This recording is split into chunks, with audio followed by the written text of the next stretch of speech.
नबी करीम अलैहिस्सलाम नमाज पढ़ा रहे थे। ज़ोहर की नमाज थी या असर की नमाज थी, सही मुस्लिम में मौजूद है। हजरत अबू हुरैरा फरमाते हैं नमाज पढ़ाते पढ़ाते नबी पाक ने कदम आगे किया। नमाज पढ़ाते पढ़ाते कदम आगे किया और यूं हाथ उठाया, फिर वापस कर लिया। अब नमाज पढ़ के ना तो सलाम फेरा तो सहाबा अर्ज़ करने लगे या रसूल अल्लाह सल्लल्लाहु अलैहि वसल्लम, वो नमाज में पैर भी आगे किया तो हाथ भी उठाया, तो वजह क्या थी? पहला सवाल तो ये है कि आप लोग नमाज पढ़ रहे थे या हुजूर को देख रहे थे? तो सहाबा तो पहले ही बताते हैं कि भाई हम तो पहले सब में नमाज इसलिए पढ़ते थे कि नमाज भी होती रहती थी और चुपके चुपके महबूब की दीद भी होती रहती। हुजूर से पूछा या रसूल अल्लाह, वो नमाज पढ़ते पढ़ते कदम आगे बढ़ाया आपने तो फिर पीछे कर लिया, क्या था? और हाथ उठाया तो फिर आपने नीचे कर लिया। तो नबी करीम फरमाने लगे नमाज पढ़ाते पढ़ाते जब मैंने कहा ना समी अल्लाहु लिमन हमीदा, अचानक मेरी नजर उठी तो जन्नत में चली गई। नजर उठी तो जन्नत में, तेरे लिए 2-4 कदम अर्श भरी है।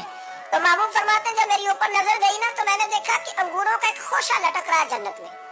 तो मैंने हाथ बढ़ाया कि तोड़ लूं।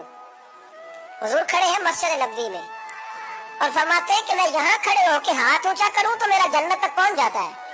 फरमाया मेरा इरादा हुआ कि वो खोशा जन्नत का तोड़ लूं और जरा मैंने पैर आगे बढ़ाया ही था तो मेरे दिल में ख्याल आया कि जन्नत राज है तो राज ही रहनी चाहिए, ये राज खुल गया तो मजा नहीं आएगा। तो मैंने फिर वो हाथ वापस कर लिया। सहाबा कहते हैं जब नबी करीम ने ये बयान किया तो हमारे चेहरे न तजस्सुस से खेल उठे, तजस्सुस से। हम कोई बात और भी सुनना चाहते थे। तो महबूब फरमाने लगे अगर मैं वो खोशा तोड़ के ले आता और तुम्हें दे देता, तुम कयामत तक भी खाते रहते तो तुमसे खत्म नहीं होना था। ये सही मुस्लिम की हदीस है। ओ भाई, मेरे रसूल करीम के वाक़या में राज पे शिकवा करना, कहना समझ में नहीं आती कैसे गए थे। तो तू जो चाहे तो हर शब हो मिसाले शब असरा, इसलिए कि तेरे लिए 2-4 कदम